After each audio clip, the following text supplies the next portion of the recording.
Well, hi, it's a cold evening here, but we're going to talk about natural gas. So I've got my chart set up and have a look at the charts. And also over here, I've got natural gas intel and natural gas world. We'll have a look at what the news is on natural gas. We'll have a look at if there's any economic news coming out next week. We'll just quickly look at that very briefly, but I want to focus in on what the charts look like today and to see where we ended up at the end of last week. And I'm also going to show you my positions and tell you exactly what positions I'm in, what I'm aiming for, where my targets are, my stop losses, and also any positions that I might be adding to my current positions. So let's get straight into it, and we'll go through quickly on the charts and the news, see what's going on, look at the positions, and we'll see if we can get some sort of decent strategy together for next week going forward for trading of natural gas. All right, isn't that ironic? Just as I was about to start this, the power went out here, and we're entering our fifth and sixth hour of power failures here in South Africa. If you want some more info on that and the effect on the South African rand, go and have a look at some of my videos and my tweets. This is the main article in Natural Gas Intelligence, and it's quite interesting. It's a little sensationalist, but anyway, let's just read through it. And the headline is, once listless natural gas futures surge. Wouldn't call it a surge, really, after a massive drop in rig count. That's important. Spot prices weaken, but the futures prices have improved. And if we look at the chart and their commentary here, after losses in the two previous sessions, natural gas futures flailed into Friday, losing ground early as forecasts pointed to a weaker weather-driven demand and supplies remained robust. But the prompt month bounced back early in the afternoon trading after the latest Baker and Hughes data showed natural gas-directed rigs dropped by 16 to 144. And there we've got the sort of 20-month forward basis curve, etc. But basically the story is that the rig counts dropped by 16 rigs to 144. 16 rigs doesn't sound like a lot, but actually as a percentage of 155 or 157, it's quite a lot. So the rig count has dropped because the price has been so low, it hasn't been worthwhile pumping gas, I suppose, and we saw a bit of a rally. We'll have a look at the chart shortly after this. And the only other articles on natural gas intel are the sort of run-of-the-mill sorts of articles. The normal green stuff calling for a curb on the use of natural gas and various bans and power cuts and green and blah, blah, blah, blah, blah. The normal sort of stuff that you'll see every day. Yes, there is warmer weather forecast. It's not going to be as severe as expected and so on. And here's a bit of sentiment news, which I always worry about when we see bullish and positive reports in the news. Sometimes it means actually we should take the opposite side. But let's see what this one says. And it won't let us access the article. The previous article was, I think, my only free article for the week or the month or whatever it is on natural gas intel. So I can't read this article, but basically the headline is weekly natural gas spot prices tumble, futures seesaw, but finished strong. Whenever you see news saying it finished strong, it was bullish, there's an upward surge in prices, all that sort of thing, you've got to be a little bit cautious that the optimism that creeps back into the market is a little premature, or it's overly bullish, or it's just hype, or that sort of thing. And it might make you concerned about the future of the prices moving forward. And that applies to any market, actually. If you see news on various markets saying it's bullish or it's bearish, and there's a lot of news about the market in a particular direction, sometimes it's best to take the contrarian view. So we'll keep that in mind when we're talking about natural gas. Let's go across to natural gas world. And just reading through the headlines here, there's very little, actually. AltaGas taps Enridge exec as new CEO. Equinor and partners sanction Brazil pre-salt project, blah, blah. EOG Resources may delay some Dorado gas wells in Texas due to low prices. Again, low prices affecting the number of gas wells and gas rigs. And again, the same sort of article here, US weekly oil and gas rig count falls by the most since February, according to the Baker Hughes report. And if we click on there, you can read, according to Reuters, actually, US energy firms cut the most oil and natural gas rigs in a week since February. Energy services firm Hugh Baker's Co. said so in its closely followed report on Friday. Now, of course, a lot of people are following these reports because a lot of people have bullish ideas on natural gas.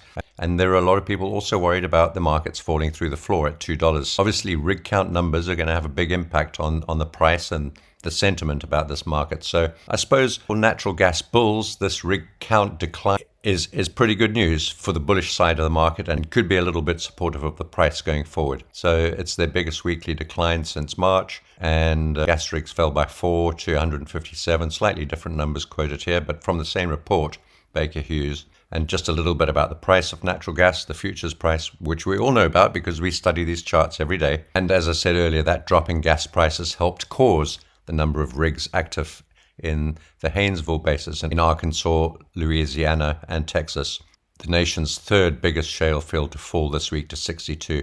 and so on. So we are seeing a reduction in the number of wells and rigs as a result of the very low price of natural gas. And that's to be expected simply because it becomes unprofitable to produce gas at such low prices. So we're seeing some closures. Anyway, so that's the news really. It's just all about oil rigs and the usual blah blah about people wanting to regulate and cut down on gas usage, which we all know about. And it was the big hoo-ha in Japan at the G7 meeting regarding energy and the use of fossil fuels and natural gas. And we've seen all of this stuff before, and various murmurings coming out of the US government as well regarding the use of gas. And so there's this ongoing pressure on fossil fuels, which might also cause a drop in investment in new wells and fields and rigs and so on, which probably only serves to push up the price a wee bit. So I think all in all, if you look at the news, it's kind of bullish for natural gas. But let's see what the charts say, because that's all that matters at the end of the day, is where's the price going? Where has it been? What do the patterns look like on the charts, and what are the projections going forward? So let's go straight across to that. So let's have a quick look at the economic calendar from Friday before we go and have a look at the price charts. You can see there the numbers for the Baker Hughes oil rig count, and you can see that the total count in May dropped from 748 to 731. So that's a 17 rig reduction. And let's have a look at the chart of that. This chart goes back a year, and you can see quite a sharp reduction in May compared to the sort of number of rigs going back over a year or so. We rose quite sharply and been sideways for much of the last 12 months, and then this sharp reduction. It looks pretty dramatic on a 1-year chart, but if we have a look at over 5 years, you can see the number of rigs is still pretty high, going back to 2020 when we were down at 300 or so, and we've been up as high as 800, and now we're down at 731. So not really much of a reduction overall, but still slightly supportive of the gas price. And that's why I said earlier, yes, we have seen a reduction in the rig count, but it's probably going to be slightly supportive of the price of natural gas. It's not like we've had a collapse in the rig count. We've just had a small tick down. It is the biggest tick down in quite a while, but it's not dramatic when you look at the overall picture. So let's start off with the day chart, and then we'll work down towards the 1-hour chart. And you can see we're still right at the bottom of this range. We're just above $2. We've had this dramatic and very volatile move down, a one-way move down all the way down to where we are right now. If you want to see my overall analysis of natural gas, please have a look at some of the previous videos. There are quite a lot of them right now. But my overall view, just to summarize it or put it into a nutshell, is that $2 has formed a good support. We've got a potential triple bottom going back to February this year, and then we've got this sort of long base bottom here between the end of March and halfway through April. Then we rallied up a bit, and then we came back down a few weeks ago on about the 5th or 6th of May, formed another bottom, and we've just moved up from there. So we're really just bouncing along the bottom. My overall view on natural gas is that we may have a range between $2 and $3 for quite a long time, perhaps continuing through this year towards the end of the year into the winter season. So we might be stuck between $2 and $3 for the next 6 to 8 months. My overall target is $3.40, 50, 60, or 75. That's this colored region up here. And that's the area probably where there's the biggest supply and demand equation going on for historical reasons. And we'd have to go back and have a look at weekly and monthly charts going back a very long way to see why. This is my BlackBull broker chart going back into 2020. But in order to look at this further back, I'm just going to switch across to the NYMEX chart. And here we can get a much longer term picture on natural gas. In fact, I'm going to change this to a weekly chart to make it even easier to see. So this is a very, very zoomed out picture of natural gas. And you can see most of the time going back into the 1990s, natural gas is traded somewhere between $4 and $2. Apart from these dramatic moves outside that range, during extraordinary times or events, we spend an awful lot of time between $3.70 and $2. You can also see on this chart that this region that we've reached at around $2 isn't the absolute low of the price that natural gas can get to. You can see these lows all the way across here are at about $1.50. So I'm allowing for natural gas to reach down to $1.50 or $1.80 in the event, and perhaps it's increasingly unlikely, but in the event that we drop below and close beneath $2. So if we just scoot back to where we are right now, let's get a slightly more zoomed in view.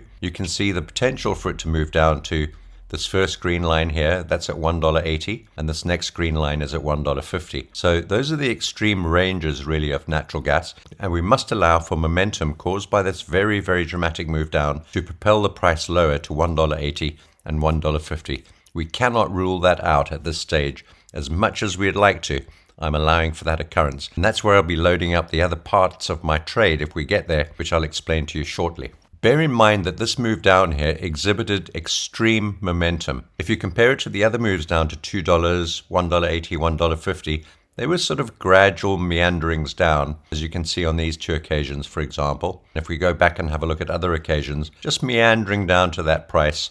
And we've seen that on frequent occasions. On this occasion, however, we've actually fallen almost vertically down to around about $2.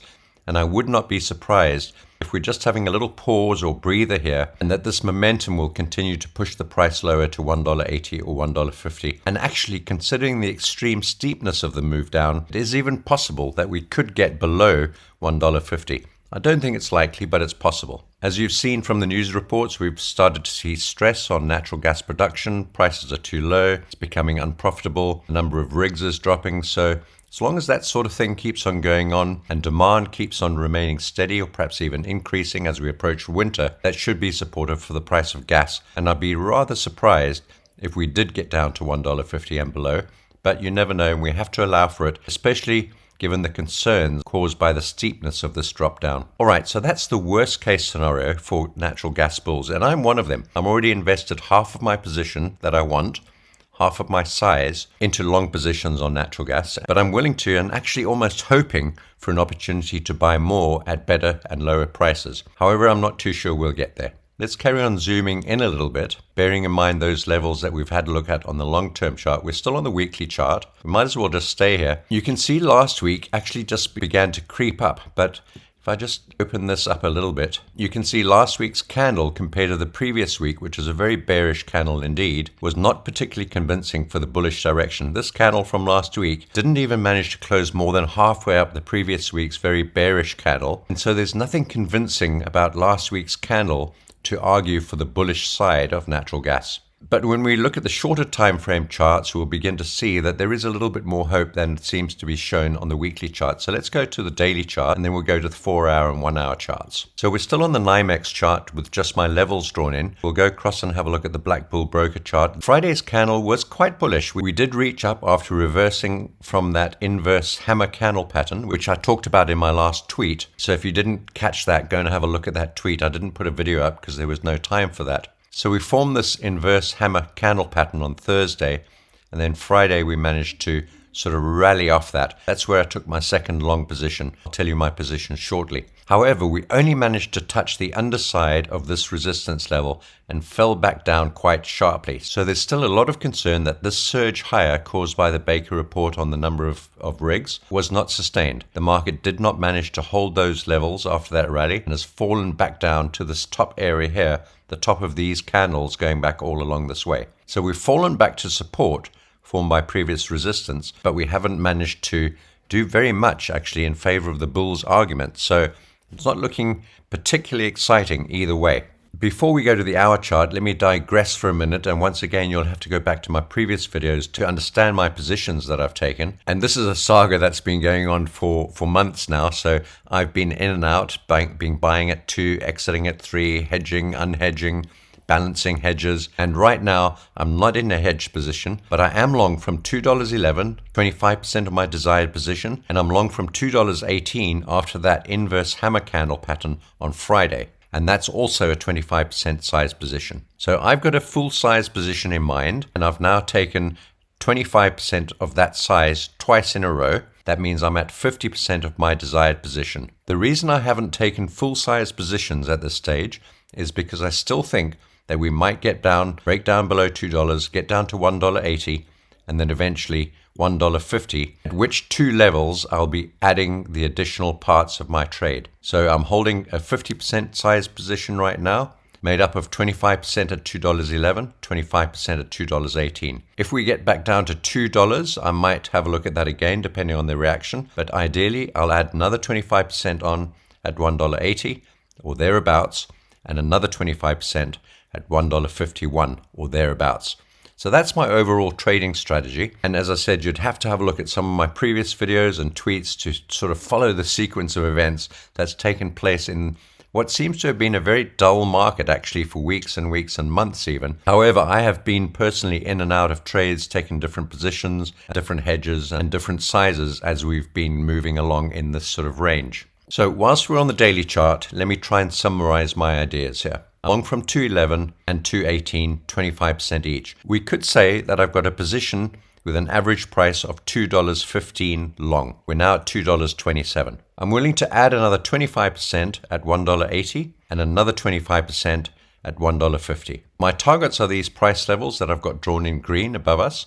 You can have a look at those numbers, pause the video and write them down. And the first major target is $3, which is over here, where we formed this major tower top candle reversal pattern and then collapsed down. That's where I started hedging my long position from $2 and eventually got out of that hedge. I took profit on the shorts and the longs, and I got out of the market for a while, and then I started to get back in at $2.11, $2.18. I want to try and keep this video short enough so that you don't have to have 3 meals and a nap over the duration that you're watching it. So I can't repeat everything that I've said in previous videos, but if you've been following me on natural gas, you'll know what my process of thought is here. My first target is $3. I'm not too sure if we'll get through $3 before somewhere towards the end of this year. So I'll definitely be adjusting my position either by taking partial or full profit or placing a short hedge on my trade.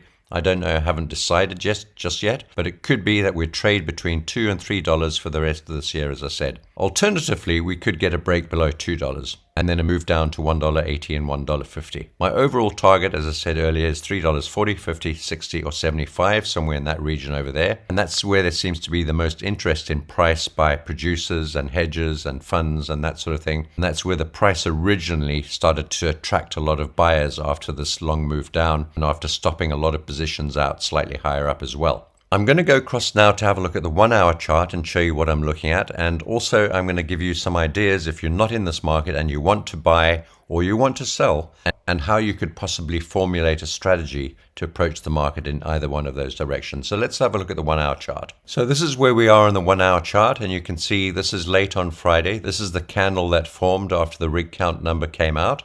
And you can see we got a sudden surge higher just up to that level there, which I showed you on the day chart, but we fell back quite dramatically. Now, when you have a look at the day chart, it kind of looks weak, but when you look at the hour chart, it doesn't look as bad because we've only fallen back to this level where the price is now. And that's that previous high on the hourly chart at around about $2.27, $2.28. And if I just sort of scoot back on the hour chart, you can see exactly where we are. I'm just going to move this red line up to where price is at the moment. And you can see why that's a fairly convincing support on the short-term charts. See, it was resistance all along here, was resistance over there. It was a sort of consolidation zone for a period over there as well. It was support at this period here. And again, support and resistance going back as far as the end of March this year. And if I sort of just really scoot it out a bit, and you can see we're slap bang in the center of this zone between the two support and resistance zones, sort of liquidity zone, I suppose. And it's a pretty decent support area on the short-term charts. Now,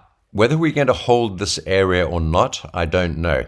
There's every chance that we could, but you heard my cautions earlier in the video that we have an awful lot of momentum from the overall move down from those highs at around $10 and $7, and that there's every chance that this market could move back down to $2 and then even test $1.80 and $1.50. So I don't know. But having said that, remember I've got a long position at $2.18 and at $2.11, and I would still consider trying to buy at those levels. Now, if we have a look at the hourly chart and I draw a horizontal support line at $2.18 and I add one at $2.11, you can see both of those are decent support zones. And considering that I'm already in the market from those levels and willing to hold those positions with a move down, I couldn't say to anyone that this would not be a decent place to buy it, seeing as I'm already committed personally. So I'm not giving you trading advice on this. I don't want you to take any of what I'm saying as advice or a recommendation.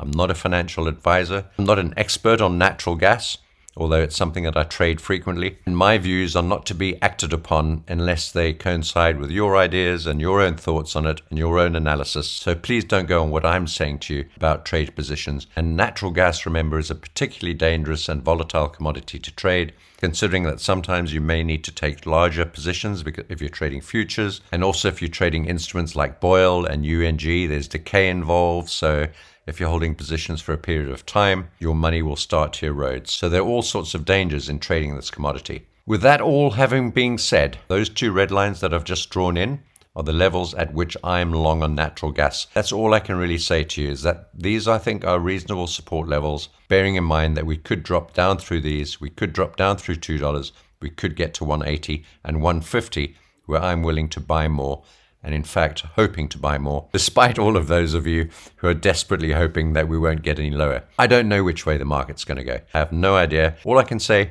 is that the news is slightly bullish, but we've got slightly warmer weather, we've got a prolonged period of time. Apparently there's a lot of gas in storage still, so that's going to have a negative effect on the price. There's a lot of talk in Europe and America about cutting down on usage, but also on production, so that might be bullish or bearish on natural gas. And we've got the winter season coming up towards the end of the year, which might be the period that we have to wait for before we see some more strength in gas. I really don't know, and I don't think anyone else actually knows either, but you can see three levels on this chart. The level that we're at right now, that's this red line here at the top, the level that I bought in at $2.18, and the other level that I bought at $2.11. If we switch this across to my broker's chart, on the 1 hour, the price is actually identical, $2.27, and this is the chart with the Fibonacci's drawn in. I'm going to actually change this to a 4-hour chart to make it a little bit better, and we can also have a look at the 4-hour view. On this chart, I've got a channel drawn in here. We've had a bullish breakout out of that channel, and actually on the 4-hour chart, it looks pretty good. It looks quite constructive, and we've got these various Fibonacci levels above us. We've got that red line above us at $2.38, first target here. And naturally, we've got $2.50, the spike high, which is also the 50% Fibonacci. We've got this resistance line here at $2.60, which is a 38% Fibonacci, reverse Fibonacci. Remember, I explained it in my last video. This is the Fibonacci sort of going back in the opposite direction. That's a natural resistance level as well. Until we get up to $3, where I'll be adjusting my position, either taking profit, some or all of the profit, or placing hedges on the position that I've got long. If we don't hold above this channel breakout and we start to break back down, once again, we could get down to $2 again, and then $1.80 and $1.50, which are somewhere below us down into these nether regions. But on the longer term chart, as we saw earlier on the weekly chart and the daily chart, these areas at $1.80 and $1.50 will form superb support levels and an excellent opportunity to buy it if we get there. If we don't get there, we could faff around here for quite some time. We've got key support now at the bottom of this flag and the area that we fell down into to form this flag, and that's about $2.14 or 15. That might be an area to look to buy at. So also, if you're wanting to get long, you can look at the top of this flag pattern, and often in a price breakout from a flag, a rectangle, or a pennant, or that sort of thing, you will get a retracement back down to the top side and then a continuation. So right now on the 4-hour chart, the top side of this channel is at about $2.20, and it's also where this red support line lies. So I think $2.18 to $2.20, where I got into my second position, is a great place to look to buy natural gas. But once again, please don't take my advice. And remember that I've got very small positions. I've only got 25% on at $2.18, the other 25% at $2.11. So if you are buying here, remember that my personal position size and the tactical position from which I say this is from having only 25% invested into this trade at $2.18. So take that as you wish. So they're the Fibonacci levels. Once again, we've got $3 target at the top there. And after $3, we want to aim for $3.40, 50, 60, or 75. That's where this big area of supply and demand will be a little bit later on, if and when we get there. That could take towards the end of the year. In the meantime, I expect overall, I think there's a good probability of us trading between $2 and $3 until somewhere near the end of 2023. Take care. Have a fantastic day. So there you have it, folks. That's my strategy going forward into next week for natural gas. If you enjoyed this video, please give it a thumbs up. And if you're new here, why not subscribe right now so that you can get more of this content in the future. Take care.